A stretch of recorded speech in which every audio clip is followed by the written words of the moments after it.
Geser lagi. Oke, saya lanjutkan. Ketika dia membaca kondisi yang salah pada kondisi pertama, dia akan ngecek lagi di kondisi yang kedua. Nah, kondisi keduanya kayak gimana? Berarti ada kondisi lagi. N lebih besar 70 dan N lebih kecil sama dengan 80, berarti range nilainya dari 71 sampai 80. Jika kondisi ini benar, maka nilainya muncul baik atau B gitu ya. Kemudian selesai ya jadi bawah ya dia. Sama juga yang A tadi. Kalau yes semua atau true, selesai ya jadi bawah.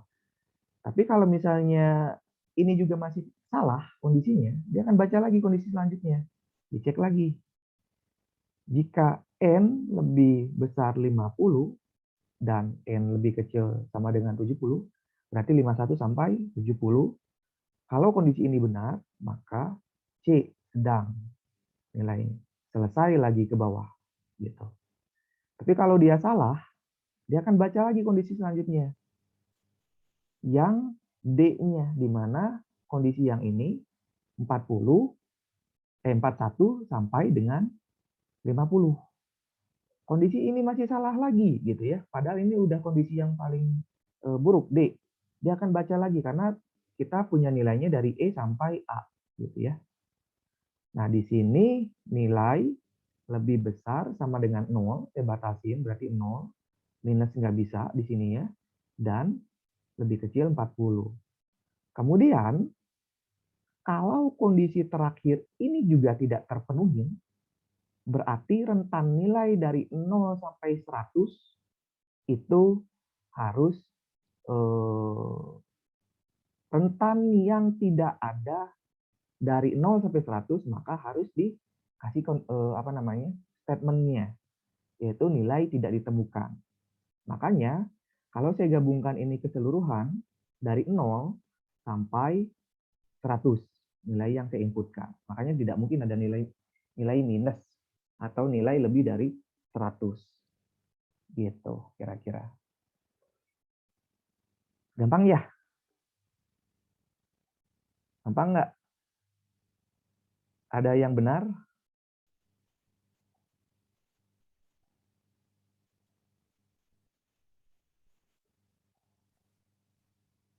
Ada yang benar?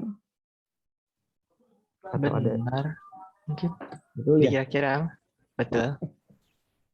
Kecuali aku lupa buat nambahin N minus 100 di N kurang dari 100 belum ditulis tadi di itu. Oke, boleh nggak apa-apa. Jadi Boleh ya, ditambahkan Muhammad Haidar. Yang lain gimana? Sama, Pak. Alhamdulillah. Alhamdulillah berarti ya. Eh Ini aja deh. Biasanya tuh ya kalau saya di kelas, walaupun kita teknologi ini sangat maju, tapi tetap catatan itu harus ada ya. Kalau di kelas ya lebih enaknya itu memang catatannya menggunakan sesuatu hal yang ditulis ya. Apakah dia pakai pen digital atau kertas agar bisa masuk, tidak hanya di capture saja. Cuman kalau misalnya di kelas nanti saya kira jangan biasakan untuk merecord gitu. Itu menurut saya kurang bagus kalau merecord. Nah, ini karena menggunakan komputer online, silakan saja di capture.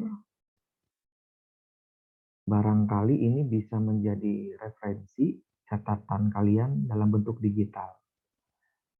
Gitu. Kalau saya capture gini kan berarti nanti kalian bikinnya langsung di itu flow chart diagram. Tapi kalau saya kasih codingnya pasti nggak akan bikin gitu. Karena codingnya udah ada ini. Gitu. Oke, kecenderungannya gitu ya. Ini sampai edge-nya di bawah. Oke, ada pertanyaan nggak ini? Sebelum kita lanjutkan di materi selanjutnya. Ada pertanyaan kah? Cukup aman? Enggak. Oke, terima kasih. Kita coba lanjutkan di perulangan ya. Jadi mudah-mudahan habis saya jelaskan, pada sadar semua sudah masuk dunia nyata sekarang ya. Sehingga harus butuh konsentrasi sedikit, harusnya fresh nih. Jam 8, jam setengah 8 itu adalah jam-jam yang fresh sekali. Mudah-mudahan waktu tidurnya tidak kurang. Oke, kita masuk ke perulangan ya. Kalau kemarin adalah kondisional ya, ini perulangan. Jadi saya memaklumi, saya mau banyak toleransi sebenarnya, tapi dengan toleransi tersebut mudah-mudahan walaupun kalian off kamera, tetap disimak gitu ya. Karena ini masih dasar. Dia harus benar-benar dilihat. Oke, ini perulangan. Nah, perulangan itu ada 3 tuh nantinya. Saya balik lagi ke sini ya. Struktur data algoritma itu ada 3. Yang sebelumnya kita bahas adalah struktur urut atau sekuen. Lalu baca dari atas ke bawah. Struktur sekuen ini juga dilakukan pada struktur pemilihan atau selection kondisi ini kemarin ya. If else, if bersarang dan seterusnya sampai switch case ya. Nah, yang terakhir nih struktur perulangan atau repeat. Ini yang akan kita bahas di mana dalam pembentukan sebuah coding dominannya menggunakan 3 struktur ini gitu. Struktur ini digunakan sehingga struktur ini yang menjadi pembentuk atau gabungan dengan ide-ide dan kreasinya dalam bahasa pemrograman apapun nantinya algoritma tersebut membentuk sebuah aplikasi nantinya gitu.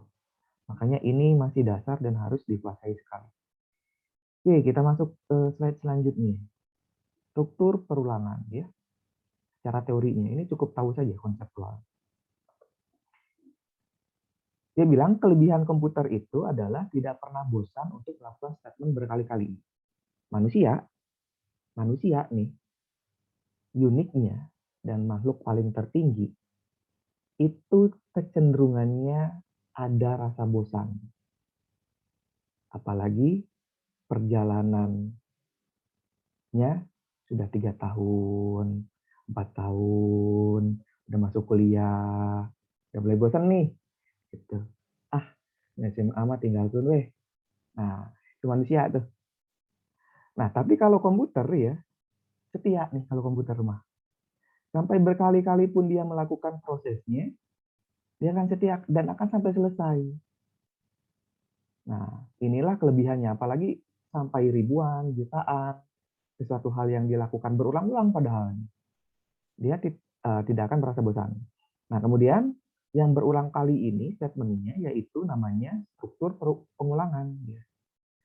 Struktur algoritma yang memungkinkan adanya statement yang dijalankan berkali-kali sampai kondisi pengulangannya terpenuhi. Ya, dia bilang kondisi perulangan. Berarti ada sebuah kondisi nanti di dalamnya yang kita bahas di pertemuan sebelumnya. Kita sudah belajar kondisi ya. Berarti perulangan ini pasti gabungan dari sekuensial, kondisi, dan perulangan gitu. Semuanya dipakai. Gitu teorinya ya. Kalau kalian dulu ingat zaman SD, enggak tahu ya zaman kalian angkatan 2001 atau 2002, 2003 deh kalian teh. Ingat enggak zaman SD itu ada namanya menulis indah. Ani pergi ke pasar. Ibu Ani adalah Ibu Budi. Bapak Budi adalah Ibu Ani. Misalnya. Nah, itu kan ditulis berulang-ulang. Tapi kalau misalnya pakai komputer itu tinggal pakai perulangan, klik enter, selesai gitu. Itu ya. Nah, kemudian bagian-bagian apa saja yang ada di perulangan ini? Pertama, ada badan pengulangannya, ada kondisi pengulangannya, ada inisialisasi atau titik awal, ada terminasi atau titik akhir. Pasti memenuhi 3 unsur ini dalam menyelesaikan perulangan. Nah, 4 unsur ini dalam menyelesaikan sebuah perulangan. Nah, kemudian konstruksi struktur perulangan itu ada 3 jenis yang bisa kita gunakan. 3 jenis nih. Ada for, ada while, ada do while. Di mana ketiga jenis ini, tiga-tiganya selalu harus memenuhi unsur ini. Ada badan pengulangannya, kondisi pengulangannya, inisialisasi titik awalnya, atau terminasi atau titik akhirnya. Gitu. Ya. Kita lihat untuk for. Kita bahas bedah satu-satu untuk for. Nah, di for digunakan jenis ini ya untuk pengulangan yang akhir pengulangannya telah dispesifikasikan. Berarti terminasinya, batas akhir ya, terminasi sudah ditentukan. Ini untuk for.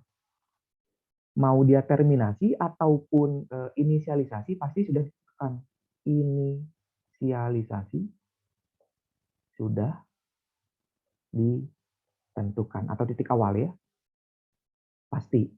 Tapi inisialisasi ini pasti selalu ada, tidak mungkin tidak gitu ya. Tapi kalau terminasi biasanya untuk while dan do while itu bisa tidak kita tentukan. Tapi di for harus. Aturannya begitu. Kemudian jumlah pengulangan sudah diketahui dari awalnya. Bisa ascending. Ascending itu dari besar ke kecil. Atau descending, kecil ke besar. Bisa dilakukan.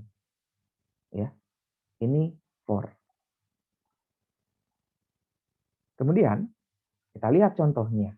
Ini pengulangan sederhana sekali. Menggunakan bahasa C++. Nah, yang hijau, ini yang dimaksud dengan inisialisasi atau titik awal. Apa sih titik awal itu? Titik awal itu mulai dari berapa nih kita ngulangnya? Mau mulai dari berapa? Kemudian, ini masih untuk for ya. Titik awalnya ini yang hijau. Kemudian di dalamnya ini ada kondisi perulangan ya, yang warna merah. Ini adalah kondisi perulangan. Kemudian yang warna biru ini adalah titik akhir atau terminasi. Dan keseluruhan ini disebut dengan badan pengulangan. Ini contoh pseudocode-nya. Ini contoh flow diagram. Oke ya. Nah, di sini ya, pertanyaan saya jelaskan dulu deh. Untuk yang inisialisasi, dia selalu ditulis tipe datanya biasanya di dalam, ya, integer. Kenapa harus integer, Pak? Bisa nggak misalnya string, char, atau yang lainnya? Nggak bisa gitu ya. Karena kan ini sebuah perulangan. Perulangan itu harus berapa kali ngulang. Kalau berapa, berarti jawabannya angka gitu. Makanya di sini integer, i ini sebuah variabel. I ini bisa apapun ya. Bisa apapun. Kenapa disebut i? Bisa juga x, bisa juga y, bebas. Karena sebuah variabel kan bebas namanya. Biasanya ini menentukan sebuah indeks. Indeks ya. Makanya disingkat dengan i. Mulainya dari berapa? Dari 0. Titik koma pembatas. Kemudian kondisinya bagaimana? I, jika i lebih kecil sama dengan 5, ya titik koma, maka kondisinya true akan dijalankan. Kemudian kondisi selanjutnya adalah increment. Ini disebut dengan increment atau penjumlahan secara otomatis. Otomatis gitu. Ya. Oke, mohon dipahami ya. Saya kasih contoh di sini ya. Gimana cara bacanya menggunakan otak manusia ketika ada algoritma seperti ini. Saya jelaskan. Saya hapus dulu. Jadi mohon diperhatikan sangat seperti kalian nonton di video-video atau film-film Korea, jadi fokus gitu. Ya, saya hapus dulu. Nah, gimana cara membacanya? Sebelum saya ajarkan cara membaca, ada yang bisa nebak berapa kali nih yang ditampilkan dari tulisan pengulangan ke I? Ada berapa kali yang tampil nantinya? Izin menjawab, Pak. Iya, silakan. Nanti yang keluar, Pak, ada 6 baris. 6 baris. Oke. Ya. 6 baris ya. Oke, Ya. kita catat 6 baris. 6 baris tulisan pengulangan ke I ya.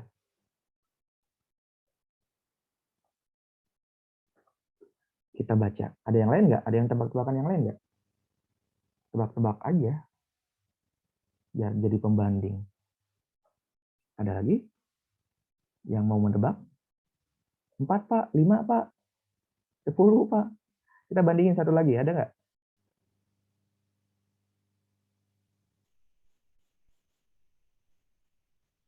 Tebak-tebak aja. Ada yang bisa nebak berapa baris yang tampil?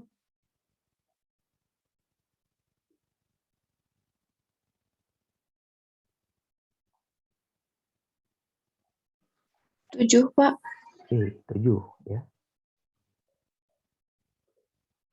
Oke. Nah, sekarang kita lihat nih ya. Bagaimana cara bacanya. Yang pertama, kita lihat dulu inisialisasi awal ada integer I sama dengan 0. Berarti dia mulainya dari 0 titik awalnya. 0 ya. Kemudian, dia membaca kondisi logikanya. Dia akan baca menentukan kondisinya benar atau salah. Gitu ya. Jika I, dia bilang, jika I sekarang berapa nilainya? I sekarang nilainya adalah 0. Berarti 0 kan ya? Ini 0 berarti. Maka, kalau saya baca, karena kondisi awalnya adalah 0, jika 0 lebih kecil sama dengan 5, maka dijalankan ini teh. Gitu. Baru ditambahkan I-nya. Gitu. Ya. Sekarang pertanyaan saya, kondisinya benar nggak 0 I-nya tadi ya, yang bernilai 0 lebih kecil sama dengan 5? 0 itu lebih kecil daripada 5 tidak? Iya. Iya, Pak. Betul Iya, ya? Pak. Oke. Kondisi awal, kondisi pertama betul. Karena 0 ini adalah nilai I lebih kecil daripada sama dengan 5. Kondisi awal benar. Maka yang dijalankan adalah cetak. Dia nyetak nih. Cetak. Saya singkat saja tulisannya. Pengulangan. Ke. Perhatikan ya. Ke. Di sini saya kasih kutip 2. Berarti bentuknya string. Tapi di sini tidak. Kenapa kutip 2-nya nggak di sini? Nggak saya tulis karena di sini ingin saya tampilkan nilainya ke berapa? Ke 0. Berarti yang dicetak adalah I-nya, nilai I saat ini. Nilai I saat ini. 0 berarti. Pengulangan ke 0. Ya. Setelah selesai, dia akan menjumlahkan plus 1 secara otomatis. Ini bisa ditulis plus sama dengan 1 ya, increment itu. Atau bisa nulis juga gini, I plus plus. Artinya I akan tambah 1, tambah 1, tambah 1, terus aja gitu. I minus-minus bisa Pak? Bisa juga. Kalau ini minus. Berarti kurang 1, kurang 1, kurang 1 gitu nantinya. I-nya, si I-nya. Nilai I-nya.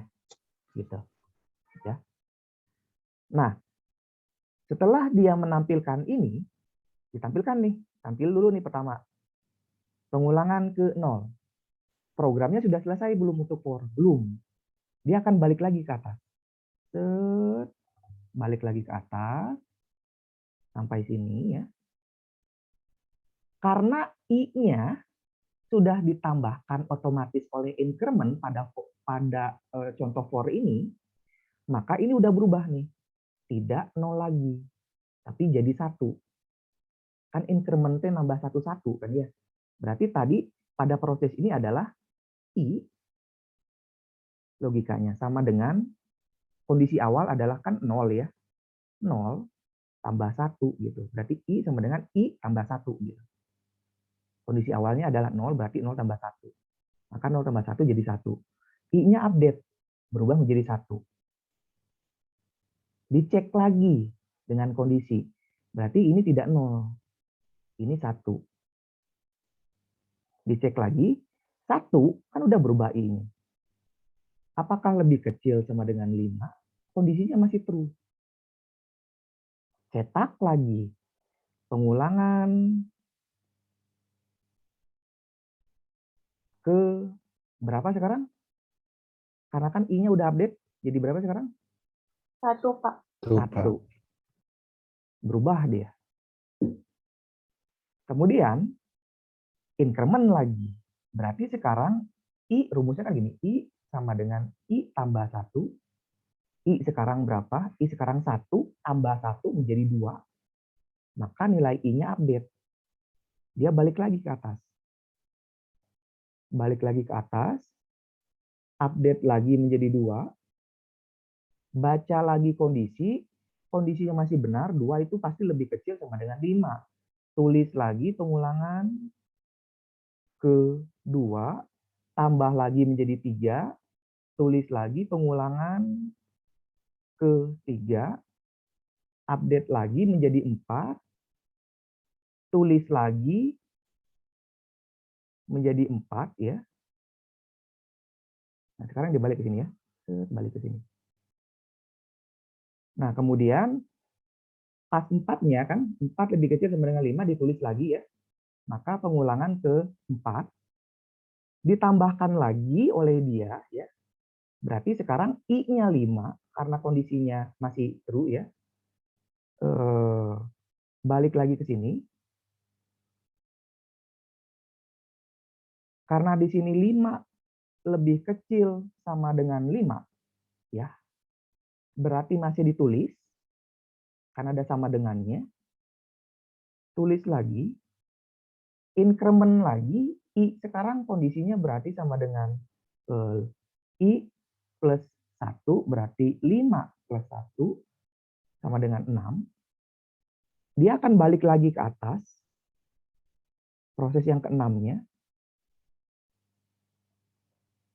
Dicek lagi. 6 lebih kecil sama dengan 5. Nah, ini dia baru berhenti nih. Kondisinya false. False. Maka dia akan keluar dari looping dan end loop. Selesai. Nggak dicetak sama dia. Yang ke-6-nya. I ke-6. Gitu cara baca untuk logika perulangan for. Silakan, ada pertanyaan?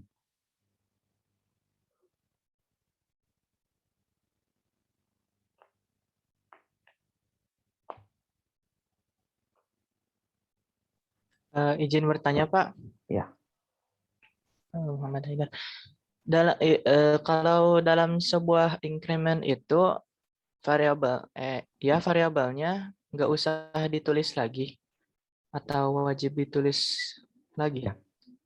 dalam sebuah psikode. Ya. Increment itu ada 2 jenis cara nulisnya ya. Yang pertama bisa gini, kalau nggak salah, ingat saya, mudah-mudahan nggak salah. plus sama dengan 1. Ini nggak perlu ditulis lagi variabelnya, atau ini yang perlu ditulis. I plus plus. Nah, I-nya variabelnya. Gitu. Dua-duanya sama kan plus 1 gitu. Tidak ada bedanya sih sebenarnya. Gitu. Kalau misalnya variabel di sini jadi X, nah berarti ini X plus plus. Gitu. Ada dua cara penulisannya.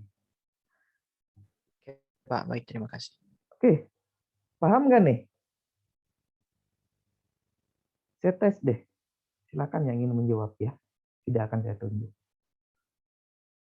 Kalau saya ingin menampilkan sebanyak 3, apa yang saya rubah? I kurang dari sama Kurang dengan. dari sama dengan. Oke, jadi berapa? 2, Pak. Jadi 2. Jadi 2. Ya. I lebih kecil sama dengan 2. Oke. Apakah harus pakai sama dengan? Coba saya hapus. Iya, Pak. Biar Oke. jadi 3. Pak. Biar jadi 3. Nah, sekarang kalau kondisinya ini saya hapus, nggak mau pakai sama dengan kan bisa-bisa aja sebetulnya. Kondisinya berapa berarti? Agar menjadi 4. 4, Pak. Oke, berarti I lebih kecil sama dengan 4. Karena I-nya mulai dari 0. Terus ada yang berpikir nggak, Pak, itu selalu mulai dari 0. Bebas, Pak. Ya, betul. Bebas. Bebas sekali mau mulai dari 1, dari 2, dari 3 itu bebas. Batas akhirnya pun bebas. Gitu kira-kira. Kenapa harus dimulai dari 0 ya? Kalau urutannya sekuensial atau berurut banget ya. Karena 0 indeks itu ya. Nih, saya jelaskan dulu deh. Indeks itu apa sih? Indeks itu adalah sesuatu yang mewakili urutan angka. Misal saya punya angka nih, angka yang berurutan. Dalam satu himpunan kalau matematikanya. Misalnya saya punya 23, ada 4, ada 5, ada 6, ada 7. Jumlahnya berapa? Jumlah angkanya ada berapa? Bukan dijumlahin ya, tapi banyaknya angka ada berapa? 6. Ada 6. Ini 23 bukan 2 dan 3, 23. Ada 5, Pak. Oke, ada 5 jumlahnya ya. Indeks itu ada di mana? Nah, indeks itu ada urutannya atau posisinya. 0, 1, biasanya mulainya dari 0, 2, 3, 4. Nah, sekarang ketika saya menunjukkan indeks ke 0 di dalam sebuah variabel X, maka nilainya pasti 23. Gitu. Kalau saya menunjuk indeks ke 1, nilainya 4. Saya menunjuk indeks ke 2, nilainya 5 untuk variabel X ya. Dan seterusnya. Nah, I ini bukan menunjukkan nilainya, tapi menunjuk pada indeksnya. Gitu. Ya. Bukan nilainya, tapi indeksnya. Paham sampai sini? Bisa dimengerti? Bisa, Pak. Oke ya. Bisa. Paham ya?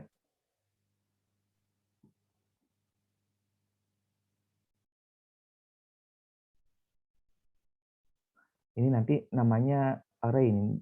Di ujung sekali kita belajar. Sekarang cukup tahu ini saja kalian. Itu kira-kira. Oke. Ada yang ditanyakan lagi? Kalau tidak ada, saya lanjutkan. Masih bisa dimengerti ya? Saya lanjutkan. Nah, ini yang while. Kita sampai jam berapa? Kalian ada kuliah lagi jam berapa? Jam 1, Pak. Jam 2, Pak. Jam 2, Jam oke. 2. Kita tuh kemarin janji jam berapa, Fahmi? Kita memang mulai dari jam 7:30. Jam 7 Pak harusnya. Jam 7, iya. Berarti Ya, sampai jam berapa kita kemarin? setengah 10 kalau Oke, nggak salah. setengah 10 ya. Sip. Masih ada waktu. Nah, sekarang kita masuk ke while. While itu kan di mana ya. Kalau if itu jika, ya, ini di mana dia mengulang juga. While jenis ini atau perulangan ini ya digunakan untuk melakukan pengulangan selama kondisi pengulangannya bernilai true. Ya, dia ngulang terus selama bernilai true gitu ya. Kemudian apabila kondisi pengulangan sudah bernilai false, maka pengulangannya berhenti. Ini selalu sama nih posisinya. Pasti pengulangan seperti ini gitu ya. Nah, kemudian yang ketiga, while melakukan pemeriksaan kondisi di awal pengulangan. While melakukan pemeriksaan kondisi di awal perulangan. Ingat ya, di awal perulangan. Nanti akan ada bertanya, Pak, bedanya while sama do while apa? Gitu. Nah, di sini bedanya. Kalau while itu melakukan kondisinya ada di awal, kalau do while itu di akhir. Oke, kita lanjutkan. Nah, ini untuk while kondisinya ya. Cara penulisannya gimana? Sangat berbeda ya dengan yang sebelumnya. Selalu ada inisialisasi pasti karena perulangan atau titik awalnya ada di mana, kemudian kondisinya ada di mana. Di sini di mana ini kondisinya adalah J lebih besar sama dengan 5, saya menggunakan variabel integer J sama dengan 0. Tapi saya tulisnya di atas ya. Saya tulis di atas saja. Biasanya seperti itu gitu ya. Nah, kemudian cara penulisannya while buka kurung tutup, buka kurung dan kurung tutup ini disebut sampai di sini. Dari sini sampai sini disebut dengan badan pengulangan. Dan ini yang biru adalah terminasi atau titik akhir.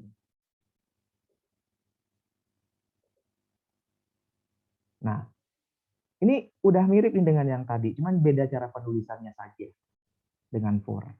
For aturannya seperti yang tadi cara penulisannya. Kalau while ini seperti ini penulisannya. Gitu ya. Kalau for, saya balik dulu sebentar. Ini tidak kalian tulis ya. Ini dia saklek kalau for itu.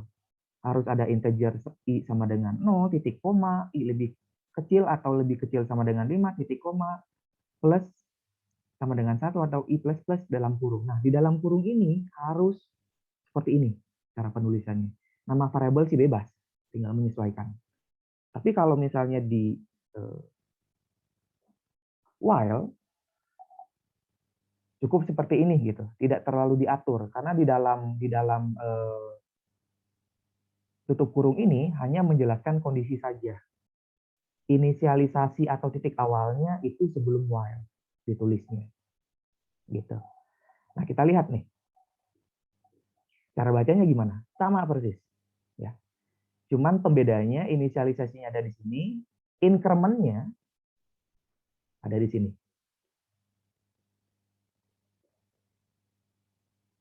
Gitu.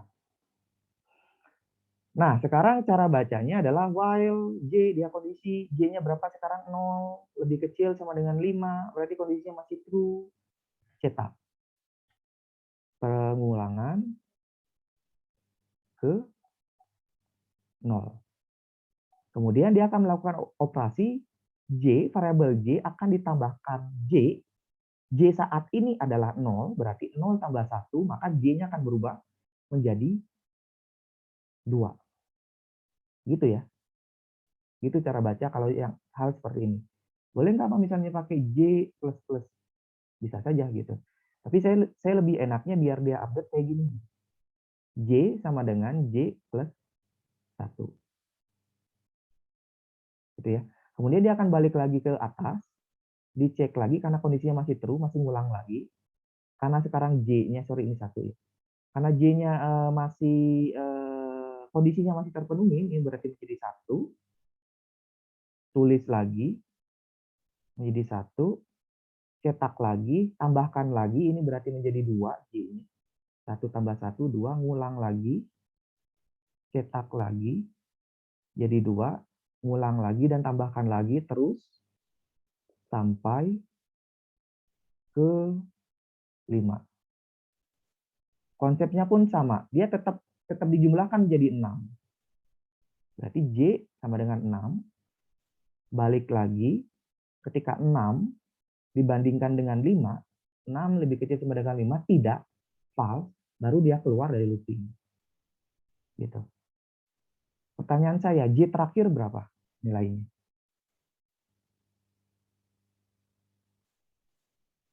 Enam, Pak. Oke, ya. Sip. Ada pertanyaan? Silahkan.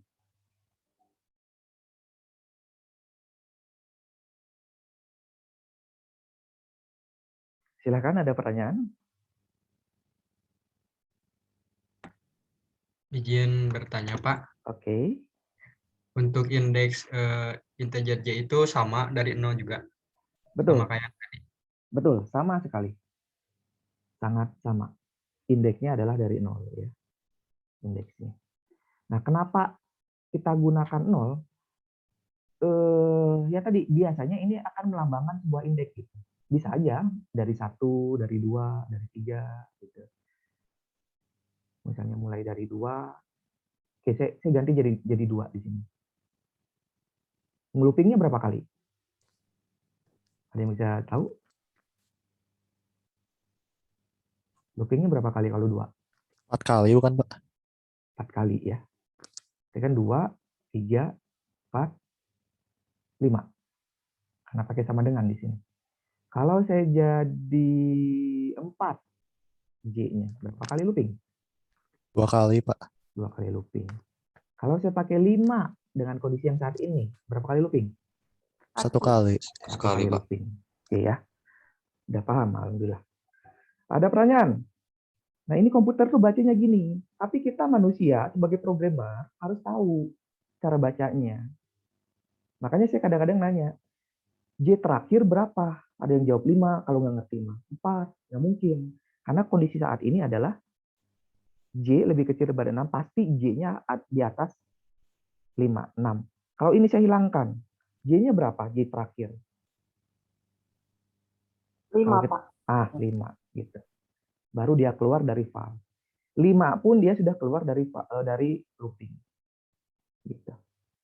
Oke, alhamdulillah ya. Oke ya, ini untuk while. Saya kasih kondisi gimana lagi ya, biar kalian bisa menganalisa. Saya hapus dulu deh.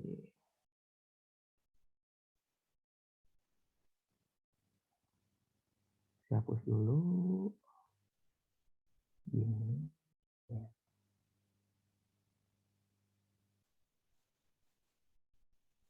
Oke.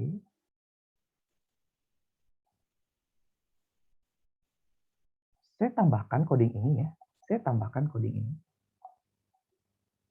Agar kalian betul-betul ngelotok di sini. Ini saya coret. Ini saya coret. Saya pindahkan ke bawah. Di bawah dalam kurung kurawal. Integer J sama dengan 0. Pertanyaan saya, apa yang terjadi pada program ini? Error, Pak. Oke, error. Nggak bisa, Pak. Nggak bisa, error. Kenapa? Karena inisialisasinya ada di bawah. Harus di awal kalau while, Pak. Oke ya, harus di awal. Nanti errornya ada di, saya kasih baris deh di sini. Baris 1, baris 2, baris 3, baris 4, baris 5. Baris coding ya maksudnya ya. Errornya ada di baris berapa? 1. Baris 1. Dia pasti akan errornya di sini. Dia akan nyarekan atau marahin si programmer. J itu berapa sih kamu tuh nilainya? Nah, gitu kira-kira. Atau J itu tipenya apa? Alasannya karena dia ada di bawah. Sifatnya adalah sekuensial tadi, berurutan, nggak boleh. Sudah kita gunakan, tapi kita nggak kenal gitu J-nya. Makanya dia harus balik lagi ke atas nulisnya. Gitu. Oke, sudah mulai mengerti. Kemudian saya hapus lagi. Saya hapus lagi dan saya tulis ini. Ini tetap seperti ini ya di sini. Di sini saya kasih lagi gini. J sama dengan 0. Apa yang terjadi? Nggak akan ada Perulangannya perulangan, Pak. nggak berhenti, Pak. Betul ya. Perulangannya tidak berhenti. Terus looping sampai kalian bosan ya dan laptopnya ngeheng sehingga tidak ada akhir. Tuh. Oke ya. Atau kalau misalnya saya bikin begini,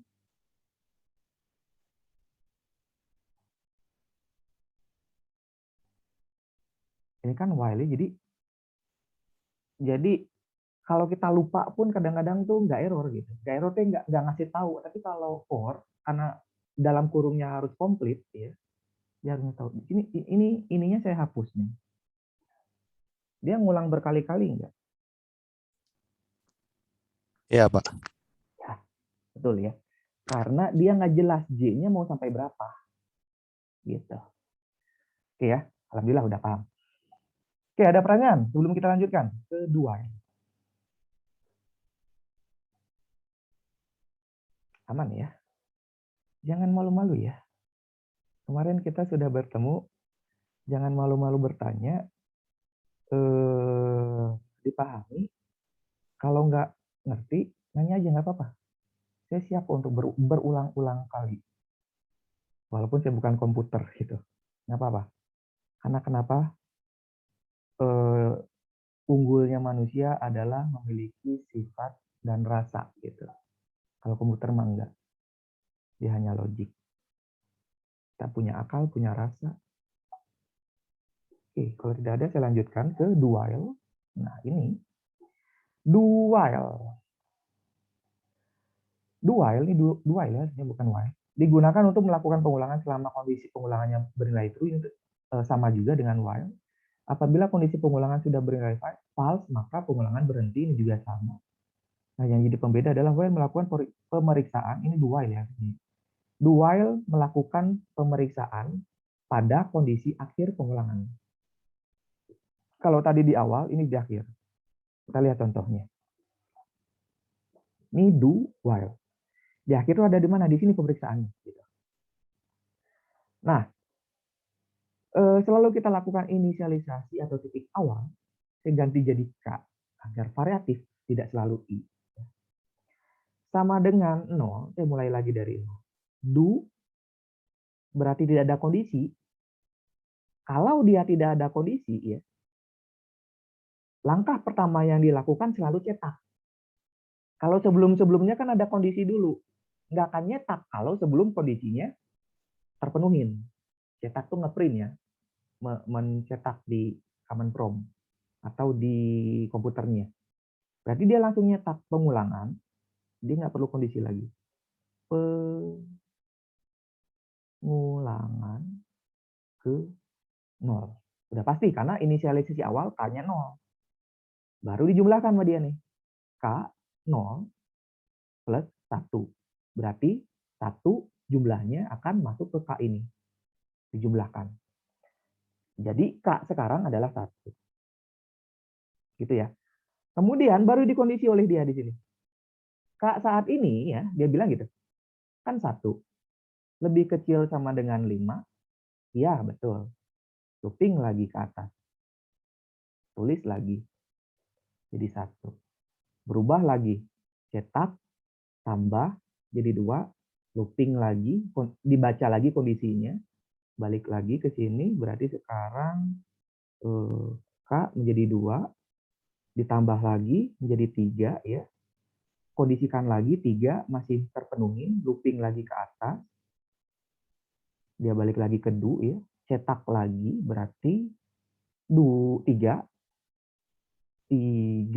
jumlahkan lagi jadi 4, lebih kecil sama dengan 5, masih betul kondisinya. Looping lagi dia ke atas, cetak lagi jadi 4, sekarang 5 ya. Dijumlahkan lagi tadi 4, sekarang menjadi 5, kondisikan lagi, berarti balik lagi ke atas nih ya, cetak lagi, jadi 5, jumlahkan lagi jadi 6, sehingga yang terakhir tetap dikondisikan, kondisinya tidak benar atau false, baru dia keluar dari looping. Gitu cara bacanya. Mudah ya? Karena awalnya udah tahu. Oke, ada pertanyaan?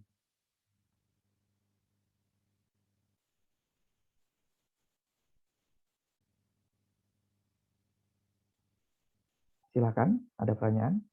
Ini sebelah kanannya yang flowchart ya. Ini sama saja sebetulnya ya. Ini sama saja. Kalau nggak salah di flow diagram, flow algorithm tuh ada loopingnya untuk for. Mana ya, kita cari, kita lihat lagi dari awal. Karena kita sekarang masih menggunakan ini. Nah, ini untuk for, cara nulisnya integer i sama dengan 0 ke 5, next, nulis, balik lagi, nulis, balik lagi. Nanti kondisinya ada di sini ya. Ini untuk for. Kemudian ini untuk yang while. While pun sama gitu ya. Y sama dengan 5, kalau kondisinya benar, tambahkan di sini, balik lagi, dan seterusnya. Dia kalau nggak salah ada pilihan, enggak. Ini untuk yang while. Cetak dulu, kondisikan, cetak lagi, kondisikan, sampai akhir. Gitu. Ini untuk yang flow chart-nya. Silakan, ada pertanyaan? Kayaknya udah selesai. Nah, ini perulangan untuk kita bahas nih nanti setelah ini. Silakan, 3 perulangan. Izin tanya. Iya, silakan Anggita. Jadi itu kalau misalnya di codingan perbedaan untuk pakai for, while, sama do while itu gimana? Oke. Di coding, di mana kita menggunakan for, di mana kita menggunakan while atau do while. Betul sekali. Ya. Kalau codingannya sederhana, cuman menampilkan pengulangan keberapa dan seterusnya ya, itu nggak kelihatan, tidak terasa. Tapi jika programnya udah komplit atau kompleks, dia akan terasa. Saya kasih contoh sederhana deh. Kalau yang for ya, algoritmanya sederhana, cuman menampilkan seperti ini doang ya. Ini kan sama pengulangan keberapa. Saya akan menggunakan for. Kenapa? Karena for keunggulannya adalah daripada yang lain ya. Dia sudah ditetapkan. Saya pasti nggak akan salah saya mah. For integer i 0, i lebih kecil sama dengan 5. Nah, ini sudah ditetapkan oleh aturannya for. Maka dalam kurung ini kalau nggak saya tulis, dia akan ngomel atau error. Ya tolong dong tulis, kan saya for. Dia bilang kamu harus ada inisialisasi di dalam kurung, titik koma, perbandingan di dalam kurung atau kondisi, dan increment-nya. Dia nggak akan error. Karena kenapa? Kalau misalnya ini salah satu ini tidak ditulis, dia akan error. Walaupun menurut kita udah benar. Gitu. Dia akan baca aja sendiri. Tapi kalau do while, kadang-kadang human error-nya posisinya ada di mana? Di sini. Dia lupa menambahkannya. Karena ini nulisnya manual gitu. Looping aja terus. Dia nggak tahu nih di mana ini errornya. Kadang-kadang seperti itu kalau udah banyak. Itu untuk for ya, sederhana. Karena dia sudah ditentukan batas awal dan batas akhir. Enaknya gitu kalau for. Biasanya pengulangannya juga sudah ditentukan for. Contoh, ada sebuah kasus ingin menampilkan data 10 kali. Karena sudah tahu terminasinya 10, ya. Saya akan menggunakan for saja gitu. Gitu. Karena di for inisialisasi atau titik awal dan terminasi untuk titik akhir wajib ditulis. Tapi kalau while nggak wajib ditulis. Gitu. Makanya saya akan pilih for kalau kasusnya gitu. Tapi ada kondisi-kondisi tertentu untuk while jika titik akhirnya atau terminasinya tidak diketahui ya, kita gunakan for. Ada nggak contoh kasusnya, Pak? Pada pemrograman? Ada. Contoh ya, metode searching saja ya. Metode searching misalnya, saya punya nilai himpunan. Himpunan itu kan kelompok ya. Yang random, misalnya saya punya himpunan nilainya 2, ada 4, ada 8, ada 10, titik, titik, titik, berarti terus ya, sampai 1000. Kan gitu ya. Dan titik-titik lagi, saya nggak ketahui ini nilainya berapa. Tidak saya ketahui nilainya berapa. Gitu. Nah, ini enaknya menggunakan while. Karena nggak akan bisa pakai for. Kenapa tidak bisa? Tadi, nilai terminasinya harus ditentukan kalau di for. Tapi kalau di sini, belum tentu. Artinya, di sini bisa saja saya bikin gini. Asalkan J-nya ya lebih kecil daripada 2 misalnya. Ini saya tentukan gini, 1 aja nih. 1, jadi gini. Nah ini saya coret berarti J-nya 0 lebih kecil sama dengan 1, asalkan dia ngulang aja terus. Ini enggak saya tentukan. Dia akan searching terus. Misalnya saya mencari nilai 1001 misalnya. Dia nyari, dicek, ini enggak, bukan, ini bukan. Enggak tahu nih sampai berapa nih, ini bukan. Ini bukan, ini bukan, ini bukan. Di sini dia baru ketemu nih nilai 1001 tuh. Nah, maka di sini bisa saya kondisikan, misalnya di sini saya bikin kondisi jika nilai 1001-nya ketemu ya, atau misalnya bisa kita bikin X sama dengan 1001 misalnya kayak gitu ya. Kemudian buka kurung, tutup kurung, J-nya ini saya kasih di sini J sama dengan J plus 1 biar dia berhenti. Gitu. Tapi kondisi if ini ada di dalam ini ya. Berarti di antara ini nulisnya. Gitu. Harus ada di dalam ini. Baru dia berhenti gitu kan. Gitu kira-kira untuk implementasi while teh dan do while. Kadang-kadang kayak gitu. Ada sesuatu hal yang tidak diketahui terminasinya ada berapa. Itu Anggita. Terima kasih, Pak. Baik.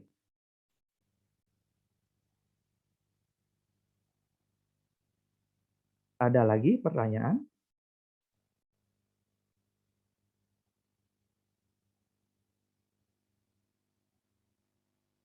Aman ya? Sejauh ini aman. Mungkin codingnya juga tidak terlalu banyak kalau dasar pemrograman semantis, betul. Tapi selalu ada kondisi yang tidak diketahui. Itulah sebuah komputer tuh hebatnya gitu ya. Saya pernah menangani kasus mencari sebuah data matrix. Kalian tahu ya matrix ya? Matrix, sebuah gambar misalnya 1024 kali 1024. Cari terus komputernya kadang berbeda nyarinya. Harus high komputer. Di hari ke-6 misalnya baru ketemu. Atau baru terbentuk gitu. Nah, kemudian kita lihat selanjutnya. Oke ya, ini ya.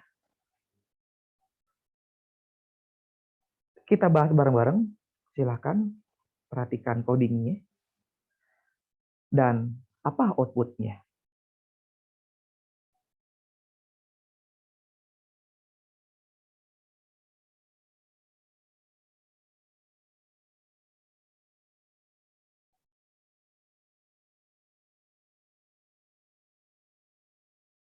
Izin menjawab atau mau dibahas bareng? Saya buka saja karena saya harus diskusi. Silakan Haidar kalau bisa. Nanti outputnya itu ganjil genap, ganjil genap, ganjil. Ganjil, genap, ganjil, genap. Gitu? Satu lagi ganjil. Satu lagi ganjil. Oke. Oke ya. Kita sekarang jam berapa? 8.35. Kita 9.30. Oke. Ganjil, genap, ganjil, genap. Kita masih pakai otak manusia di sini. Cek dulu for I mulai dari 1. Nah, ini saya biar kombinasi ya. Maksudnya boleh sebetulnya harus dari 1 juga. Jika I-nya sama dengan 2 atau I-nya sama dengan 4 genap. Oke ya. Else-nya ganjil. Ya, 1, 2, 3, 4, 5. Ya, betul sekali. Pak saya ada pertanyaan. Ya. Yang ini tapi kalau misalnya yang I2 atau I4 ini kan kalau genap itu berarti dibagi nilainya sama dengan 0. Kalau mau pakai modulo gimana? Bisa. Bisa sekali. Memang harus itu yang sebenarnya. Jadi bisa kita tentukan pakai modulus ya. Namanya modulus number atau modulus number. Kalau kalian sudah belajar ya SMA lebih bagus. Jadi untuk menentukan nilai ganjil dan genap, ini kan variabelnya I misalnya.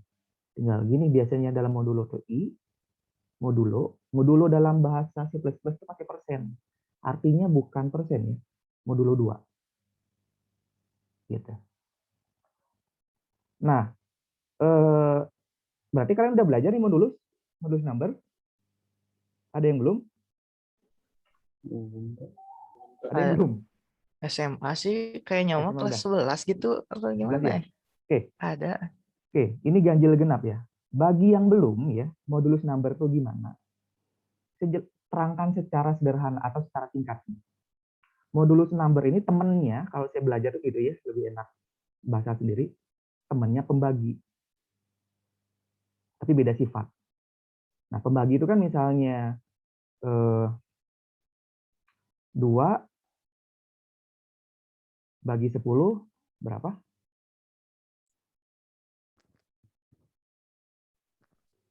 2 bagi 10 berapa? 5. 5. Cara nulisnya kan gini ya. 2 bagi 10. Nilai 2 berapa yang dikali dengan 10 dengan berapa nilainya 10. Berarti kan 5. 10. Kita mau bodoh-bodohan di zaman SD. Ini kan nulisnya ya. Kurangin. Ini berapa? 0, Pak. 0. Ya. Nah, sekarang di modulus pun sama kayak gini nih nulisnya nih. Caranya kayak gini. Tapi pembagi mah yang diambilnya nilai 5, modulus mah yang diambilnya 0. Sisa bagi. Gitu. Ini modulus.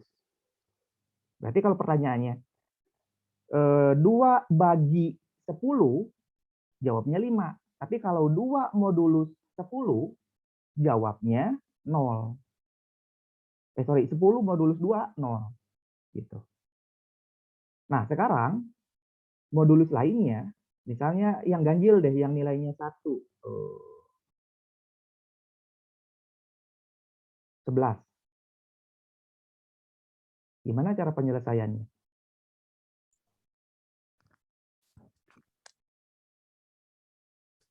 Untuk modulus nih. Berarti modulusnya 1 gitu, Pak. Iya, betul sekali. Ini 5. Pasti kan gitu kan nulisnya 0, 1. Kalau pembagi biasa kan dia harus pakai koma lagi. Kasih koma. Ini ya. Kasih koma. Kemudian kasih diturunkan di sini 0. Kalau kalian masih ingat. Nggak tahu kalian mudah-mudahan belajarnya ngitungnya kayak gini. Kalau saya dulu belajarnya sampai begini gitu. Berarti ini 0. Kasih 5 lagi. Berarti jawabannya 55. 5,0. 5 gitu. Untuk 11 bagi. Tapi kalau ini cukup sampai ini aja modulus. Kalau misalnya udah ada sisa 1, udah selesai modulus mas.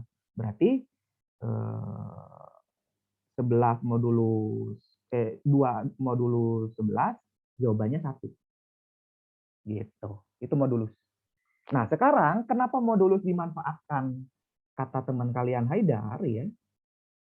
Karena nilai genap itu kan kalau nggak 1 pembaginya 0 habis. Kalau habis dibagi 2 habis di modulus 2 berarti nilainya 0. Ini udah jelas genap nih pasti nih. Kalau nyisa 1 ini pasti ganjil. Gitu. Mau coba ya silakan saja gitu. dibuktikan. Tidak ada selain ini. 0, 1, 0, 1 udah aja gitu terus. Mau nilai 10 modulus 2 gitu. Pasti nilainya antara 0 dan 1. Ya kan udah jelas. Nah, cara cepatnya gimana biasanya ngelihatnya enak gitu ya? Dibagi. Nah, kalau misalnya ini ya, saya punya angka segini. 1000, 0, 1, 1, 2 modulus 2. Ganjil atau genap? Genap. Genap ya. Saya nggak perlu ngitung lagi ini. 101007 modulus 2. Ganjil atau genap? Ganjil, Pak. Ganjil, Pak.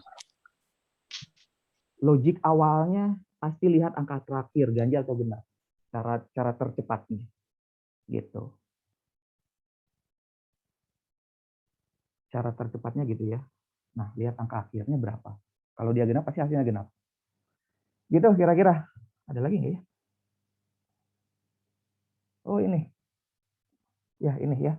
Masih satu lagi ya. Perulangan bertingkat ya. Jadi kalau tadi perulangannya bisa dimasukkan dengan if atau kondisi, tadi kan ada ya for, if di dalamnya, sekarang for dalam for juga ada. For dalam for juga ada lagi gitu ya. Nah, cara bacanya gimana ini? Ini saya ngambil for ya. While dalam while juga bisa ya. Ada yang bisa jawab nih nyetaknya berapa?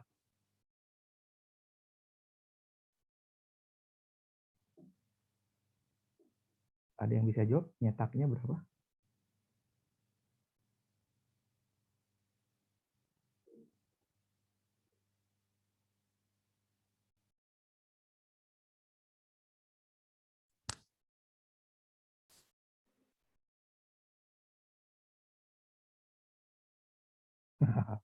Liur. AB, Oke, bentar. ABA bukan Pak. Bentar, saya catat di sini. A, kemudian AB di itu nih. bukan. Oh, ke bawah. Satu nilai 2 huruf gitu, Pak. Satu nilai 2 huruf. Nggak tahu Pak. Apa gimana ya? Nih, berapa nih nilainya?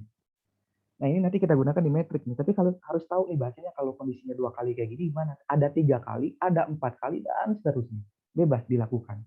For dalam for, dalam for, dalam for. Bingung tuh. Tapi ada konseptualnya. Saya ajarkan di sini. Tebak dulu deh berapa nilainya. Salah juga nggak apa-apa. Izin menjawab, Pak. Ya, silakan Johan. Jangan dicoba di coding dulu ya. AB, ABB. A berarti, Pak. A, kemudian di bawah ini A ya, kemudian B, Bukan oh, AB gitu, Pak. Di AB, sebelah kanan. oke, di sebelah kanan. Saya bikin baru lagi. AB, Terus di kemudian bawahnya ABB. ABB ini. Terus A. A. Di bawahnya bawahnya. A. Gitu. Oke ya. Sudah. Iya, Pak. Udah. Oke ya. Ini asumsikan ada enter ya. Ini kita asumsikan ada enter aja. Enter. Ini juga enter nih. Enter itu maksudnya kan coding harus nulis enter ya. Kalau nggak salah di C++ pakai NL. Gini nulisnya. Asumsikan gitu aja biar dia turun ke bawah dicetaknya gitu ya.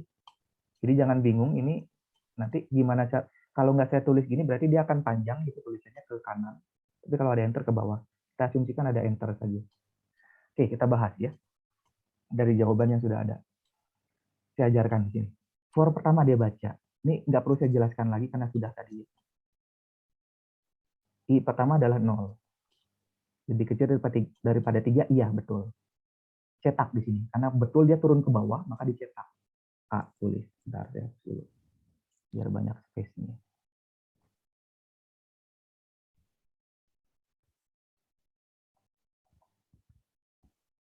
Dicetaklah dia nilai A pertama. Kita asumsikan enter dia. Terus dia baca lagi for yang paling dalam. Lihat ya perbedaannya. Kalau nulis sesuatu hal, ketika dia bertingkat, pakai tab ya. Jangan sejajar semua ke bawah ke sini. Apapun, mau pakai kondisi, mau apapun. Kalau dia ada posisinya di dalam, pakai tab ke dalam ya.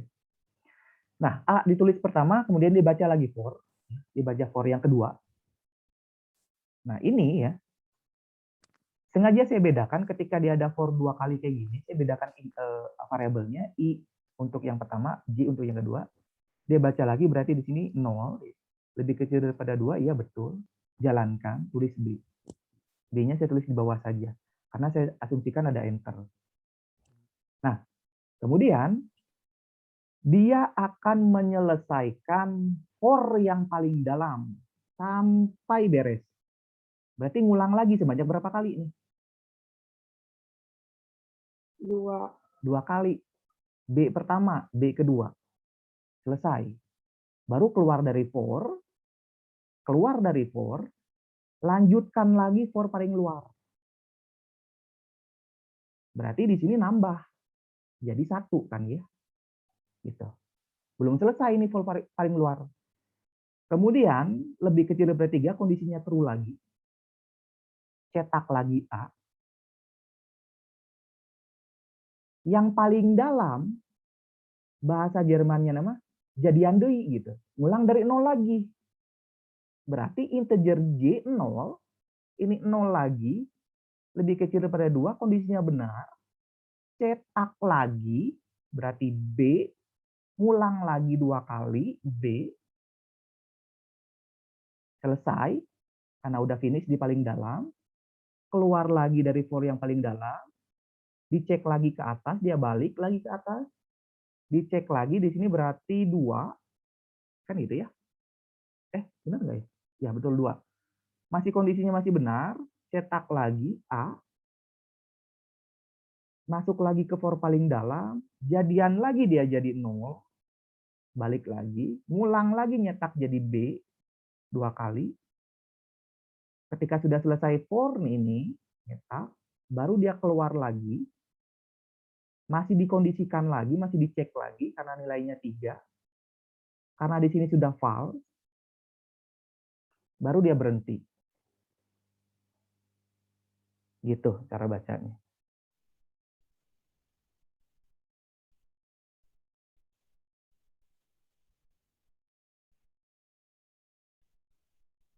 Paham? Paham tidak? Paham, Pak.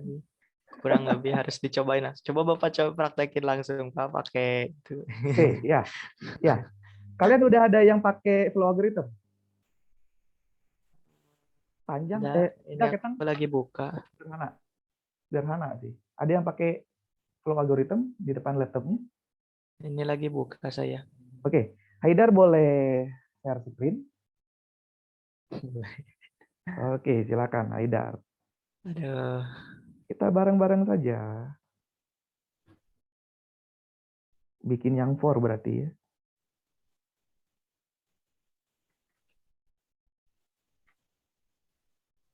Apa dulu ya? Integer dulu ya. Nah, pakainya yang for. Wah, tuh udah ada tuh looping, while, yang kanan. Ya betul. Pakai itu tuh benar, deklarasi dulu betul. Betul.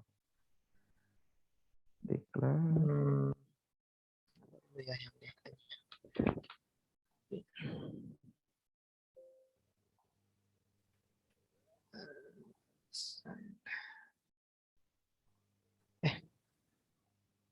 buat itu tuh apa tuh? Integer I ya betul. Nah, klik di situ lagi, pakai for kanan. Oh iya, ada pulangan. Berarti diisi variabelnya variabel I yang tadi. Startnya dari 0, N-nya dari step by ini. N-nya berapa ya? Bentar. N-nya berapa tadi deh? N-nya 3 untuk 3. Oke, step increasing 1 ya, oke. Nah, sekarang ditambahkan di mana nih kira-kira? Tambahkan for lagi di mana? Di sini. Nah, oke. Itu cetak dulu kan berarti ya? Nyetak nilai A dulu berarti. Oke. Di sini masuk over lagi ya? For-nya 2 kali. For-nya 2 kali, betul. Kirain for while. Oh.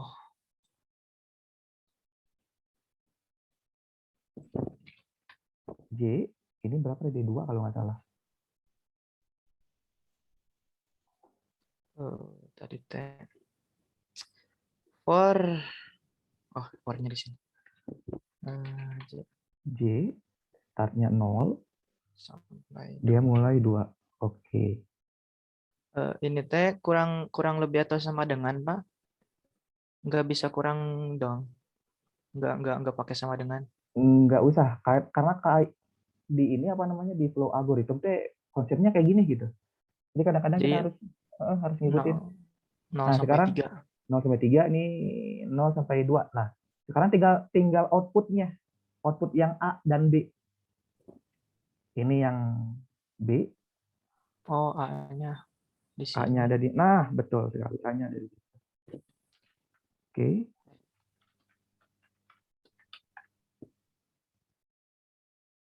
Kemudian itu B. Tapi ini akan ke samping ya nulisnya ya. Kayaknya udah bener deh. Coba dijalankan. Enggak, ada new line jadi pakai enter. Oke, udah di checklist ya. Sip. A, C2. Selesai. Jalankan. Oh, B-nya 3 kali. Iya kan kurang lebih sama dengan 012 jadi ngebacanya. Kalau yang di contoh Bapak itu kurang dari 2 nggak pakai sama dengan. Oke. Sebentar, ini kita belum bisa lihat hasilnya. Haidar. Oh, beda konsol. Beda konsol ya, oke. Bentar, share screen-nya jangan yang ini. Oke, nggak masalah ya kalau pakai sama dengan atau tidak. Yang penting konsepnya sudah tahu. Nah, kalau yang screen nanti itu ya. Nah, oke, kita bikin B-nya 2 kali deh. Kita bikin B-nya 2 kali biar contohnya sama. Berarti tinggal kurangin jadi boleh. Ini juga kalau nggak salah dihitung bukan kurang sama dengan. Oke. Sip. Tuh. A, B, B, A, B, B. A, B, B. Oke, sip. Sudah. Selesai. Makasih. Lihat codingnya, Oke, Gera. udah. Lihat codingnya di tools. Kalau nggak salah tools atau apa ya? Code. Ambil yang Pakai C++. C++. Ya, betul gitu. Sama nggak sama coding yang tadi? Sama kan? Tuh. Cuman Ininya bedanya, doang. ya cuman itunya aja yang beda. Nggak masalah lah itu. Itu bisa dikondisikan lah. Tapi logiknya sama persis. Gitu kira. Nah, kalau di C++ ya nanti teman-teman itu sebelum di close sama Haidar, itu ada cout. Cout itu untuk mencetak ya nantinya ya. Cout A. Nah, N line. Itu enter ke bawah, N line juga di baris ke-18 ya. Return. Saya masih bingung sama return. Return ini mengembalikan nilai karena sifatnya nanti kita akan belajar di prosedur. Jadi abaikan saja gitu ya. Yang penting baris 14 sampai baris 22 dasar pemrograman kalian harus menguasai itu. Gitu. Di mana nanti nulisnya pasti selalu ada di integer main. Integer main. Gitu kira-kira. Enak kan pakai flow algorithm, ngoding sederhana tinggal bikin analisa selesai jadi coding. Iya. Oke. Hatur nuhun Haidar. Sip. Ya. Ada pertanyaan? Kayaknya udah selesai deh. Ini udah terakhir ini. Latihannya juga sudah dikerjakan tadi. Silakan ya yang di rumah kalau misalnya mau mencoba, berarti tinggal coba saja seperti Haidar.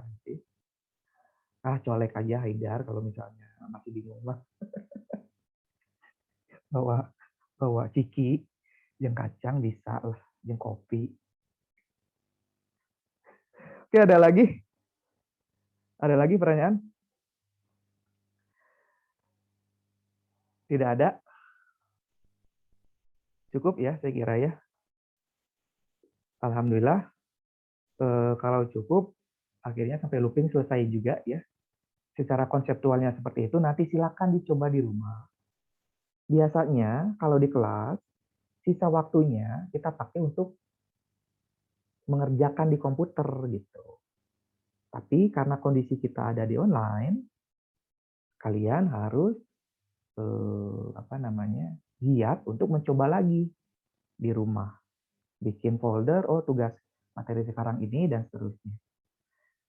Gitu kira-kira.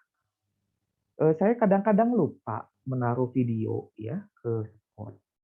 Kalau mau mengingatkan nggak apa-apa Pak, saya tuh lupa lagi karena harus belajar berulang-ulang. Boleh nggak Pak saya minta video pembelajaran kita? Silahkan.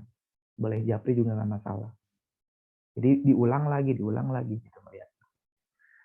Oke, kalau tidak ada pertanyaan, saya kira cukup ya. Semangat di Jumat berkah. Dan saya ucapkan terima kasih atas partisipasinya. Ditambah saya ini teh 30 ya. Ada kabar tidak Fahmi dengan teman-teman yang lain? Aman ya saya kira ya? Belum, nggak ada kabar, Pak. Nggak ada kabar, oke berarti insya Allah masuk semua. Oke, saya ucapkan terima kasih dan Assalamualaikum warahmatullahi wabarakatuh. Waalaikumsalam warahmatullahi wabarakatuh. Terima kasih Pak. Terima kasih Pak. Terima kasih Pak. Izin Makasih, ya. Pak.